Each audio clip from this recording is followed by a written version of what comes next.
Welcome to the Upgrade Your Education Business podcast.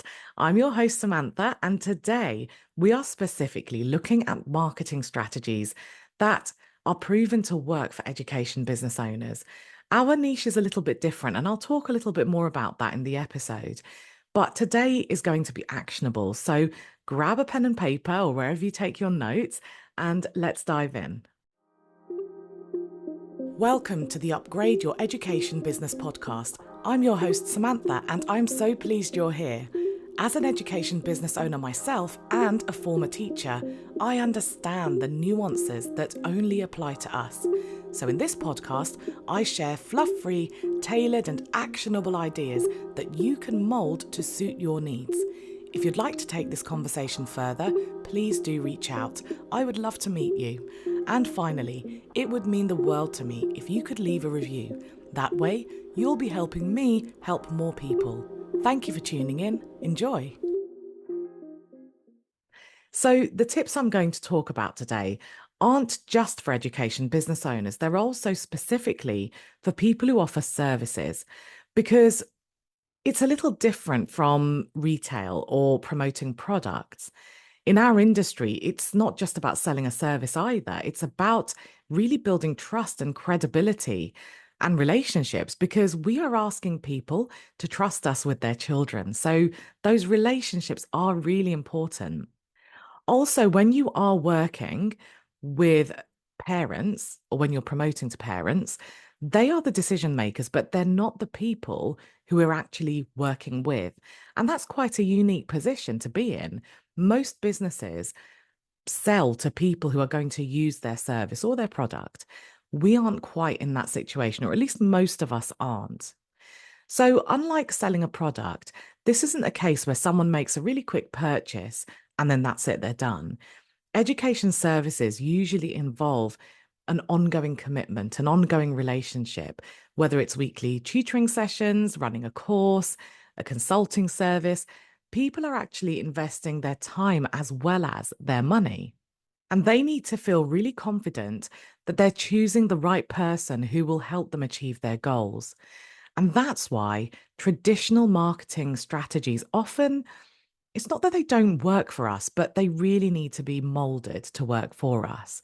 And actually, all the training I deliver, whether it's for free through this podcast or webinars, whether it's paid in the Tutors Mastermind or my one-to-one work, that's something I really focus on, because I know that generic advice doesn't really work for us. It has to be molded. So here's the key. Marketing in education is all about connection. It's about showing your expertise and really showing that you understand your client's needs. Now, yeah, that's important in every situation, but how a child might express their needs might be different to how a parent might express their child's needs and their struggles. So we kind of have to be pinpointing both of them and somehow blend both of them into our messaging. And so that leads me to tip number one, informing your marketing strategy. That is, you really need to know your audience, and here's where it's important, you also need to speak their language. So before we dive into specific strategies, we have to start with the foundation. One of the biggest mistakes that I see education business owners and tutors particularly make is when they try and appeal to everyone or too many people. They think, well, I can teach different ages, I can teach different subjects. So it makes sense. I might as well offer everything that I can help to all these different people. But when you try and market to everyone, when you try and sell to everyone, you end up appealing to no one, because we have to remember that if we come from a teaching background, that was a very different scenario than what we're doing now. Now, money is exchanging hands directly between us and parents. Now, parents are looking for a specialist, not just in a subject, but in a particular, perhaps, area, like the struggle that someone might specifically be having. Something that a student who is struggling with confidence needs will be different to a student who is very on the track for results, for example. So you may well be an expert in multiple areas, but it's not necessarily how you'll be perceived if you're trying to promote yourself and be a go-to in all of those areas. Also, it makes marketing and messaging really hard. It's hard to be specific when you're speaking broadly. Now, there are, of course, cultural caveats to this. So, in the UK, for instance, primary school teachers will often teach multiple subjects, particularly the core subjects. So, as a tutor, it might make sense that they offer multiple subjects. I come from a secondary background where you tend to teach one subject, that's the one you specialize in. And so, when I'm teaching up to GCSE, let's say, it makes sense for me to focus on that one subject and just know it really deeply. So even if you cater for a range of ages, offering just one subject can be a really powerful way to niche. And when you're thinking of catering to a range of ages, perhaps with one subject, I think it's useful to make this decision in a really logical way. So, for example, I tutor primary aged children, but specifically those who are preparing for 11 plus entrance exams. I don't offer general Key Stage 2 support. Now, those 11 plus entrance exams are the entry point to secondary school. And I'm a secondary school teacher by trade. And so I am teaching people from that stage, taking them through that secondary school journey all the way up to their GCSEs. So it's a very logical decision. It's a logical transition. When I have finished preparing someone for entrance exams, they can continue with me for that ongoing support and I can be with them throughout their school career until that point. And again, that makes promoting myself a lot easier because I can show them the journey that I can take them on. Those steps in those journey are kind of leading to one destination, if you like. Whereas if I was offering different subjects, or maybe there was a mishmash of goals that the people I work with have, it would be very difficult for me to really show that I'm an expert in what they're doing, in the problem they want solving. Now, of course, you can niche as much as you want to. There are different ways to do it. I know some 11 plus tutors, for instance, who will only specific on one school or one consortium. I know some people who will focus on a particular area, like a location. Some people don't. There are so many different ways to do it. But if you think of it from a logical perspective, then when you're promoting it, when you're messaging, when you're speaking to people, it will make sense to you and to them. So I know we're talking about marketing strategies today, but linking in with refining what you offer if you need to is actually a really important part of it. So when you're deciding what you're going to offer and who you're going to offer it to, you need to understand your target audience. Traditionally, these target audience exercises are hypothetical. You create an avatar, for example. But in this day and age, when we have access to Facebook groups and forums and things like that, you don't need to base it on your imagination. You can base it on what real people are saying, and that research will be a lot stronger. You're not making assumptions. If you're working with a target audience where there really aren't many discussion forums, like as a GCSE English tutor, I would really struggle to find a forum where there are parents specifically talking about what their children are struggling with their English GCSEs. So in that situation, you can welcome as many discovery calls as possible. Discovery calls are often seen as a means to getting a sale, but they're actually brilliant sources of research. I, since the start of my business, have run hundreds of discovery calls, even with people who I suspect aren't going to buy from me, because all of it helps me really learn about my industry. It helps me learn about my audience. It helps me see patterns. It helps me come up with new offers and lead magnets because I see patterns in the questions that people are asking. I don't perhaps do as many discovery calls now, but in the first few years of business, I absolutely did. I did tons of them. So that's going to be a really good source of research so that you specifically understand what your audience are asking for and who you connect with. Now, once you've identified them, you need to start speaking their language. So, this means understanding their pain points and their aspirations. So, a parent searching for a tutor isn't just necessarily looking for someone who'll help their child pass exams. They're looking for someone who can give their child confidence that they need to succeed. So, speak to that in your marketing. Whether we're talking about your website, social media, email marketing, a consultation call, your messaging should always be highlighting that you understand your audience's needs and you know how to help them achieve their goals. Now, when you think of this from a really specific angle, you are going to feel like you are excluding some people who you actually could help. That's a good thing. Because if you're excluding some people, then that means that it makes other people, your target audience, it makes it really easy for them to decide whether you're right for them or not. And that's what we want. We want those quick decisions. We want decisions that are made with confidence, not, well, I'll give this a go. And do you do a trial lesson? And I'm not sure. You don't want any of that. You want someone who's excited and certain that they want to work with you. So now we're ready to move on to some real strategy. Now that you've got that foundation, we can think about our content strategy. Now, when you're thinking about content marketing, and that can come in lots of different forms, think of it this way. You don't just want to be a service. You don't just want to give value. You don't just want to sell what you offer. You actually want to be a resource. You want people to actually see you as that go-to. So that's a great way of connecting with people. It's really, really powerful. Content marketing for education business owners is about providing value up front, not just about promoting your services, although I will say that's important. And I have to say that because as educators, we find helping people really easy. It comes naturally to us. We feel selling uncomfortable. We feel uncomfortable with that. But it's important to do. If you don't sell, you're not going to sell, and you risk training your audience to just expect those freebies from you. So although selling is important, positioning yourself as an expert and a trusted resource in education is really powerful because people need to trust that you really know your stuff before they hire you. And creating valuable content is one of the best and fastest ways to build that trust. If you can give someone a really quick win through some free content, they will feel much safer to invest in what you offer because you've already proven that your stuff works. So what kind of content could you create? Here are just a few ideas to get more ideas flowing in your mind. So for instance, you could publish blog posts or articles.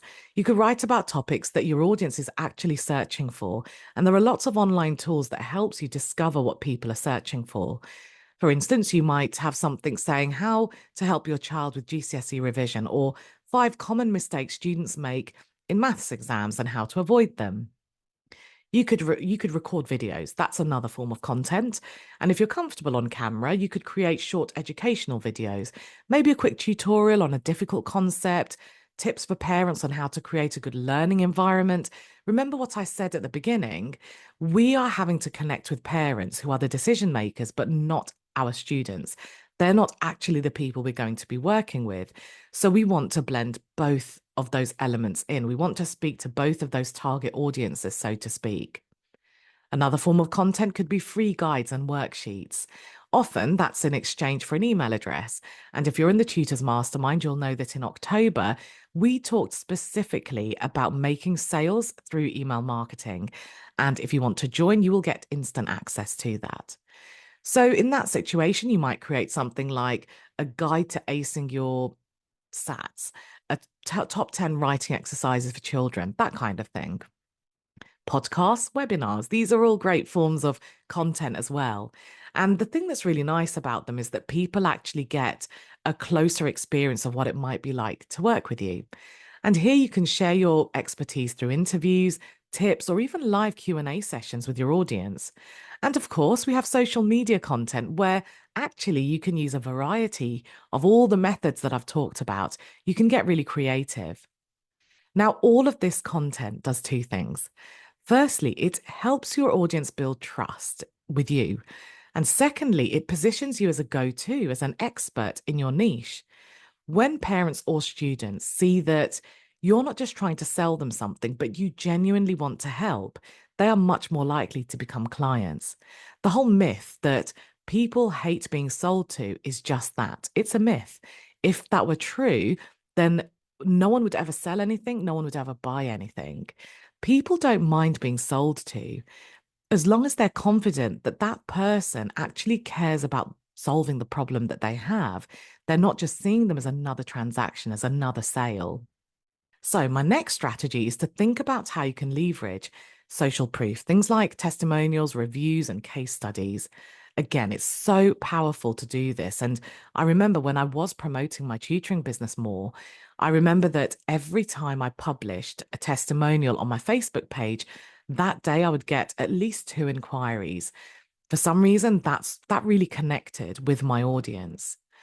Now, in the education business space, social proof is crucial because parents and students want to see evidence that you can deliver results. And when I say results, that's not necessarily limited to grades and percentages. It could be the impact you make on a student's confidence. Basically, they need to see evidence that you are going to deliver on what you promise. And this is where testimonials, reviews, case studies really come into play. When we're thinking of testimonials, if you haven't done so already, start collecting them from past clients. Because if a parent is really thrilled with how their child's grades are improving after working with you, or how their confidence has just skyrocketed, they will be willing, they'll be happy to write a quick testimonial for you. And you can use that on your website and other marketing material. If you struggle to get testimonials, then line up episode 65 next. That's episode 65, and it's called Making Client Feedback Sell for You. So line that up to listen to next. When it comes to reviews, and I'm just separating these from testimonials ever so slightly, you can encourage clients to leave reviews on places like Google or Trustpilot or your Facebook page. Prospective clients are more likely to trust you when they can see these reviews are definitely from verified and genuine people. Now, case studies are quite interesting because I think a lot of us neglect to use them. If you've had a particularly successful student, turn their experience into a case study. You don't need to reveal their identity, but you can describe what position they were in when they first came to you, the specific challenges they had, and how your tutoring helped them achieve their goals. You can tell the story rather than just saying, congratulations to my student who went from a grade 4 to a 7. You're actually doing a bit of storytelling here, and parents can read that and they can relate to it. So you want to use that angle. You want to make sure that you are asking them, are these the symptoms, so to speak, that your child is displaying? Well, that's exactly the position my client was in. So people trust other people. They want proof that you can help their child succeed, and testimonials and case studies, social proof is the evidence. It's done in a way that's authentic and it's compelling. Now, my next tip is something very different, and it's local SEO. SEO stands for search engine optimization. Please don't look it up if you don't know what it is, because it's so overwhelming and it's so vast. But the very quick and simplified answer is that when someone, let's say, they do a Google search looking for an English tutor in Windsor, I want my name to pop up at the top, because people don't tend to go past the first page of Google search results, and they're more likely to click on the search results that appear near the top. That's what the art of SEO is. Now, if you want to do this with your website and everything, then I'm not the person who's an expert in that. I really don't know tons about SEO. I know a bit, but it's not something I focus on because I know how vast that job is. I know how it's an ongoing job. But you can use some shortcuts to help boost your visibility. So local SEO isn't just for people who teach locally. I'm an online tutor, and just last week, I got 3 inquiries from my Google My Business page. I can't remember what it's called, profile, that I set up years ago. I don't promote my tuition services. I don't even have much on my profile, but people are finding me. And you get reports from Google when you sign up to Google My Business. So you can see how many people have found you, how many people have clicked a button. So local SEO is about making sure that your business appears when someone in your area searches for the service that you offer. So, for example, a parent might search for maths tutor in London. You want your business to show up. So this doesn't just apply to Google, for instance. So you don't just have to do this with Google My Business. If you have social media accounts on different places, that will also show up. It shows that you're credible. It shows that you're real. It shows that you're active. So when you're doing this, make sure that on places like your social media platforms, You are using searchable names and language. What we often do is we focus on our business name, we focus on something really catchy. But you know what? No one's going to search for that. No one is going to search for my business name. They may not even search for my name because it's spelt a bit differently. They are more likely to search for recommended English tutors in Windsor. They're more likely to do that. So that's what I want my naming convention to lean into that. So, here are some quick tips to boost your local SEO. I mentioned it earlier, but I'll mention it again. Sign up for Google My Business. Claim and optimize your Google My Business profile. Make sure it's up to date, like your business hours, your services, and your location. And encourage your clients to maybe leave reviews there as well. Also, think about using local keywords if you want to go down the keywords route. Keywords are those words that people might put into a search engine. So let's say you have a website. You might want to mention things like your location a few times. So you want to mention things that people are going to search for so that you come up in their search results. So, as I mentioned earlier, SEO is a really vast area. I'm not an expert on that. If you want to delve deeper, you will find a lot of information online. I remember a few years ago, I really invested my time and money actually into learning SEO. So, although I've learnt about it, because I haven't used it loads, I really don't want to kind of say to you, oh, yeah, I'll show you how to do it because I don't know if I can. But to be honest, places like Google My Business, having profiles on different platforms, even Pinterest, even if you don't use it, just having your name appear, it really helps. I really have for 7 years lent on those kinds of strategies and basic social media marketing. I say basic because I just used a Facebook page. For 7 years, that's brought in clients, it's built my waiting list. I don't advertise anymore, and I'm still getting inquiries through those sources. Now let's move on to word of mouth. So, this is one of the oldest and most effective marketing strategies. Education businesses can really thrive on referrals. As we've talked about quite a lot, trust in our industry, in our niche, is really, really important. We're asking someone to trust us with their children, with their education. So, in that situation, parents are always more likely to go with a recommendation. Interestingly, here though, they might still want to look you up. So having those, at least that digital footprint can be useful. I was talking to my friend and she's getting some work done in her flat. And she said how she went with this handyman who was recommended to her. And she looked him up and couldn't find him online anywhere. But she just trusted him. She was a bit unsure, but she trusted him because he came recommended and because he doesn't actually have any spare slots until months' time. He's so booked up. So that gave her a bit of confidence.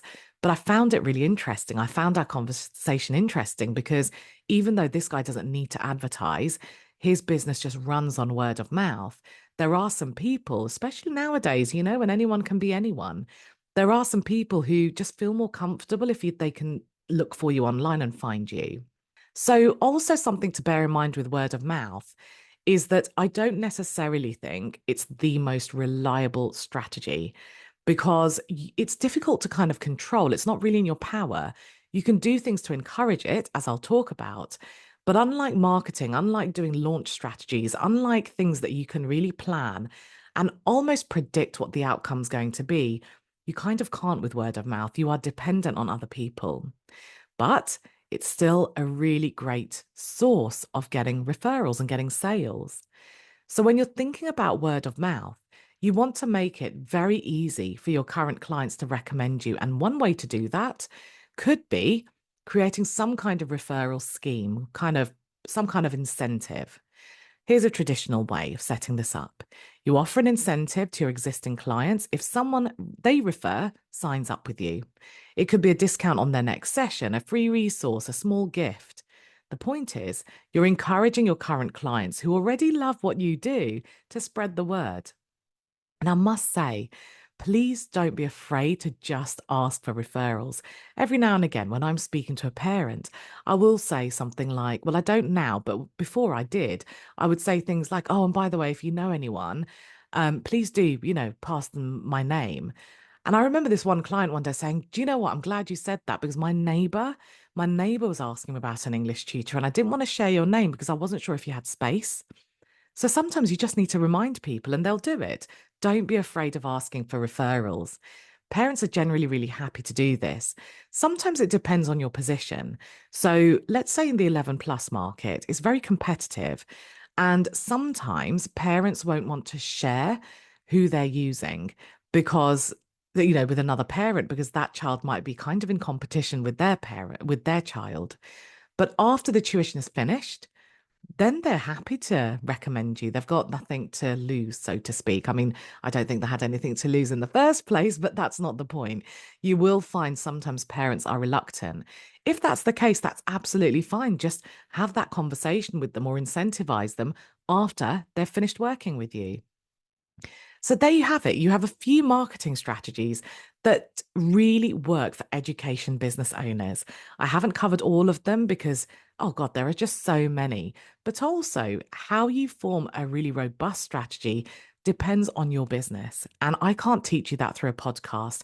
It would be like me trying to create a recipe without actually knowing my ingredients. So I've spoken generically today, but I hope you'll be able to mold what I've spoken about to your business. But let me quickly recap the key points so you don't forget. Number one, know your audience and speak to their specific needs and challenges. Speak their language. Number two, really make your content marketing powerful because it helps position yourself as an expert and it builds trust. Number three, leverage social proof, things like testimonials, reviews, case studies. Basically, you want to show evidence that you deliver results. You can deliver on your promise. Number four, optimize your local SEO. You may want to look into SEO in more depth, but at least use the free tools that are available to us. Make sure that people who are searching for your services easily find you. And number five, word of mouth and referral programs can really help get your current clients to attract more clients for you. So remember that marketing doesn't have to be overwhelming. When you focus on building trust and showcasing your expertise, you will attract the right clients to your business and filter out the people who you don't really want in your business. And also, when it comes to marketing, remember the 90-10 rule. I often refer to it, and it was coined by Andrew and Pete, the dynamic duo who are the founders of Atomicon. When I think about it, I think it's really leaning into the 80-20 principle. I know I'm throwing a lot of numbers your way, but basically the point is that a very small proportion of your efforts actually create the big results. So 20% of your efforts create 80% of your results. So when you think about that 90-10 rule with marketing, you should be spending 90% of your time on one platform and really mastering it. 10% of your time may be researching others, experimenting with others. So when you take that 90-10 rule to marketing, it means that it really doesn't have to be overwhelming because you are just focusing on one platform and you are using all the tools that that platform has to offer to engage with your audience. So thank you so much for tuning in today. As always, thank you for giving me your time. And if you have a moment, please do leave a review. It helps me reach more people. You'll hear from me on Wednesday. Would you like to take this discussion further? Perhaps you have some questions or you'd like more ideas on tailoring your business. If so, book a free discovery call through the link in the show notes.